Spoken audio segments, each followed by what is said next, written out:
Hello everybody, it's Lady Kaylah here, and welcome to the Geekdom. Today I'm going to do another Season 4 Game of Thrones review, because I am so behind. I'm trying to get these out before the new season, but I guess it'll be a good practice for when the new season actually does come out.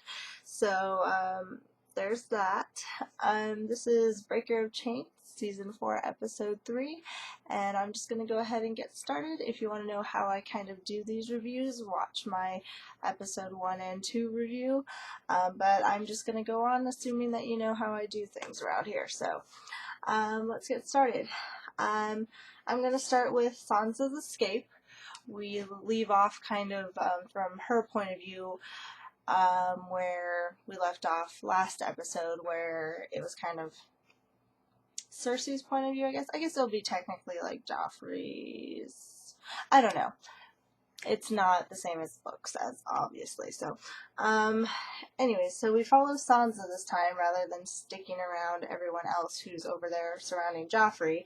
And turns out Littlefinger's the one who's saving her, and he pulls her in like a perv because he's like that. He's all like, I want her to be, or I want me to be the first one she sees when she gets on the boat, and he's just a perv. Everything about him is just reeks creeper. And then he kills the fool or whatever, I forget his name too. And Sansa kind of just rolls with everything after, like, she does question, but at the same time she is still in a situation where she just can't do much, and obviously she's not going to go back to King's Landing. So it's just like, you're in a crappy situation, so this, at least you might have a chance at something better. You're not sure what it is, but it might be better, so why not? And then Littlefinger takes the necklace from her neck, and he breaks it, and it kind of breaks like that that candy, that rock candy that you can buy at like the candy stores on occasion, where it's like sugar crystallized to look like a rock, and it kind of just breaks really easily like that.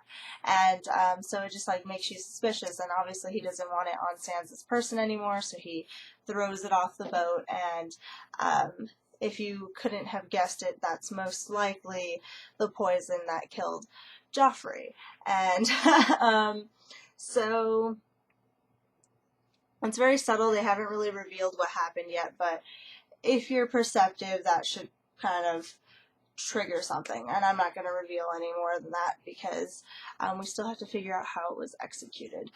After that, we get a little bit of Marjorie, because it kind of like brings up her queenship. Like, so is she queen? Is Cersei gonna take up being queen again, or queen regent, or whatever? And so we're like stuck there, where now definitely Marjorie and Cersei are probably going to butt heads about this point. So let's see. And after that, I wanted to, let's just skip to Jon Snow in the Wall, because my list of notes are kind of in a weird order. But at the Wall, everything's pretty basic. We kind of have a little Sam and Gilly like thing, where Sam really loves Gilly, and it's kind of obvious that Gilly loves Sam too, but he's being really insecure about it. And here's a perfect example of insecurities ruining relationships. So, he is like, his motives do make sense. Like, he doesn't want her to be around dangerous people, but at the same time, you can kind of tell he's doing it for selfish reasons too. And so it's kind of like annoying in that sense. And Gilly's picking up on it, and she's like, Sam, I can take care of myself, and you can take care of me. But he's like, no. Like, so anyway, and then also going on the Wall is the wildlings finally making their move, and the crows are going to have to start, finding out some sort of way to like have a defense, because they are outnumbered, and there's a chance that their real numbers might get revealed, and there's just so much going on that is just like, they're going to get slaughtered. they're gonna get slaughtered. So, I don't know. We'll see how they figure that out. It doesn't get worked out in this episode. And next, I'm actually going to go with Cersei, and Cersei was one of the big ones that I wanted to talk about. And this starts with Tommen, and he's getting lessons from Tywin as to what makes a good king. And Tywin's really something. He does say a good answer, that wisdom is what a king should have. That's one of the best qualities a king should have. And, on the surface, it sounds like solid advice. Like, that's good advice to give to your grandson. And then, if you listen closely, he's just making Tommen a puppet. Like, he's just like, you listen to your advisors and be a good boy, okay? And so, that's what's going on there. And then, this is one of the things that makes Cersei a tragic character, and I've talked about her character before, and this scene didn't happen in the book, so I'm kind of upset about it, but I'll talk about it in a second. But it does bolster what I said in my Exploring Cersei video that I did a couple of weeks back. It's one of the newer videos, so you can go and check that out. But first, Cersei is left voiceless. Like, she's looking over her dead son, and Tywin comes in here to talk about what it means to be a good king, and she's like, this isn't the time or the place. And Tywin is just like, doesn't even acknowledge her existence. They just keep having the same conversation. And first of all, it just leaves Cersei completely voiceless. Like, she has every right to want to be silent at this time, to want to have, her space, but it's just like, no, like, you're not important, we're gonna keep doing what we're doing. And then, like, when Tywin is talking about what it means to be queen, he basically says, like, the only thing the queen is good for is to further the family line. He doesn't say that, she has an important role in the household, or that she gets to, be a balance to the king. Just, no, she's there to further the line. And it's just like, and this is what Cersei grew up with. So, I don't know. I am always sympathizing with her. Not justifying. Definitely not justifying. There's a difference. Like, she's a bad person. She does bad things. I don't think they're okay. But she does deserve some sympathy. And next, her brother comes in and rapes her.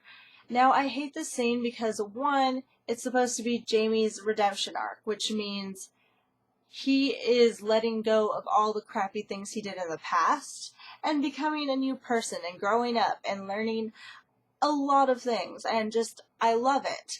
And then he's gonna go and rape his sister? I'm sorry, that's not how you do a redemption arc. Jaime's becomes one of many people's favorite characters because of his redemption arc, and this is not a redeeming thing. Rape is not something that redeems you. Ever. I don't care if it's being done to Cersei, who happens to be a horrible human being. It's not okay. Especially, like, over her dead son's body. Anyway. That's one reason I didn't like it. And second, it doesn't happen in the books, and this is not me saying, like, oh, it has to be exactly like the books. But it's just like, this rape doesn't really reveal anything. It doesn't show anything about the character. In fact, it ruins Jaime's character arc. And then, if anything, it does make you sympathize with Cersei a bit more. But it's just like, did you really just add this for, like, shock value? Like, really? Like, that's what we've resorted to? Like, rape for shock value? And another thing that pissed me off is a lot of viewers were trying to say this wasn't rape. I don't know if you could hear the dialogue, but there was a lot of no going on. it was rape. Don't try to justify it because they've had sex before or because, you know, they were lovers. Cersei earlier made it clear she wasn't interested in him anymore. And that's probably why he raped her, because he leads into that rape by saying, you know, why do I love a loveless woman? And so, and it got so bad that even the producers, I believe, had to come out and say, yeah, that was rape. Don't try to say it was anything else because that's rape. And it's kind of sickening and scary that people didn't think that was rape. Anyway, sorry, that was to the people who didn't think it was rape, because that's disturbing on so many levels. Anyway, next. Tyrion. Next we have Tyrion, and I love Tyrion. Like, even though there's not a lot that's going on that isn't self-explanatory, he's just, like, so smart. Like, he's able to deduct that it wasn't Sansa, because on the surface, and you can see it across his face, like, did Sansa do it? But he was able to deduct, like, really quickly that it couldn't have possibly been Sansa, because whoever did it went out of their way to make it look like it was Tyrion. And Sansa did not have the time to do all that. And she didn't have, you know, she doesn't have that malicious behavior about her to make her come up with such an elaborate plan. Like, if she was going to kill Joffrey, she would have done it in the way that she was planning to do it, which was, like, suicide. And so, yeah, I love how smart he is. He's just beautifully brilliant, and that's why he's my favorite character.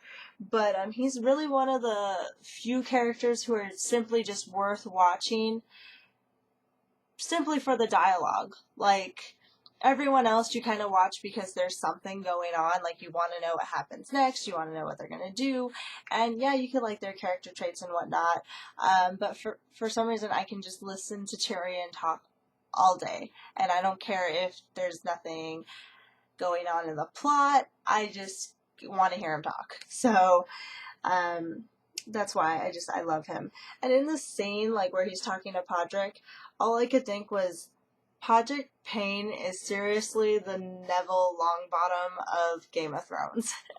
And, like, that's all I was thinking. And I was like, yeah, that's totally what it is. And then lastly, we're going to go to Daenerys, and I'm wearing my Targaryen dress just for this. But the ending scene is reflective of the title, and Daenerys goes to Meereen, and she's going to conquer that place as well. And notable is, I'm pretty sure that's Daario who ended up being her champion. And it's kind of hard because there's no blue hair. And then it's also hard because they also changed the actor. So I'm just going to assume that it's Daario.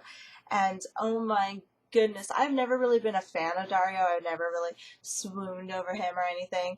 But in this episode I kind of did. And I was finally like, okay, Dany, I can see what you got going on there.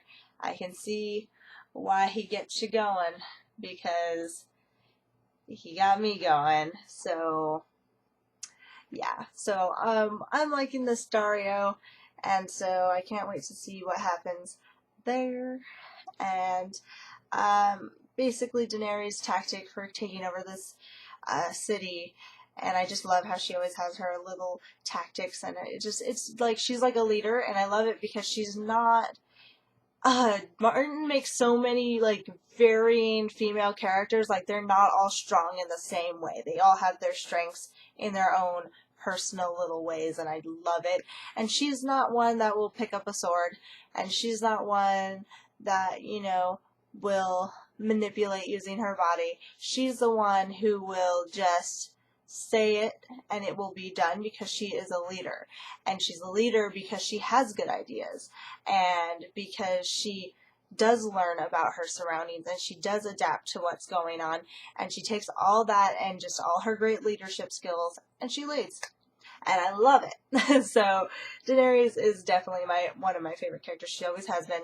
And I just admire her. I was actually going to do a, like, Daenerys inspired look, but I was like, no, I'm just gonna stick with just the dress. So I got a new like silver wig too, and like I get the silver wigs because I read the books before I watched the show. So like Daenerys was always my favorite character, even when I had just watched the books and not the show.